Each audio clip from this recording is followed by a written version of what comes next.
Hi friends, வெள்ளை சீடை செஞ்சுக்கலாம். இதுக்கு வந்து 1 கப்பு ரைஸ் ஃப்ளார் எடுத்தோம்னா 1/2 கப்பு வெல்லம் எடுத்துக்கணும். அதுக்கப்புறம் வந்து 2 ஸ்பூன் வந்து உளுந்த மாவு, அப்புறம் கீ எடுத்துக்கலாம். கீ வேண்டாம்னா நம்ம பட்டரை கூட சேர்த்துக்கலாம்.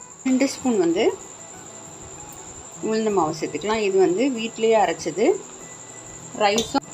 ரைஸ் ஃப்ளார்லாம் வந்து ஊற வச்சு அதுக்கப்புறமா வந்து காய வச்சு பொடிச்சு சளிச்சு எடுத்தாச்சு. அதே மாதிரி தான் இது உளுந்த மாவும் வறுத்து பொடிச்சு சளிச்சு எடுத்து வச்சாச்சு. கொஞ்சமாக தண்ணி விட்டு கரைச்சி எடுத்துக்கலாம். ஏலக்காய் சேர்த்துட்டு 2 ஸ்பூன் வந்து கீ சேர்த்துருக்கேன். பட்டர் வேணால் சேர்த்துக்கோங்க. நல்லா கலந்து விட்டுக்கலாம். நல்லா கரைச்சாச்சு, வடிகட்டி எடுத்தாச்சு. கொஞ்சம் கொஞ்சமாக விட்டு சேர்த்துக்கலாம். நம்ம வந்து உருட்டி எடுத்துடலாம். ஃபைனாக உருட்டக்கூடாது, லேசாக உருட்டி எடுங்க. வெள்ளைச்சீடை வந்து 2 தான் போட்டு எடுக்கணும். கோல்டன் ஃப்ரை ஆனோன்னு எடுத்துடலாம். இது மாதிரி ட்ரை பண்ணி பாருங்கள். பிடிச்சி லைக் பண்ணுங்கள், சப்ஸ்கிரைப் பண்ணுங்கள் ஃப்ரெண்ட்ஸ்.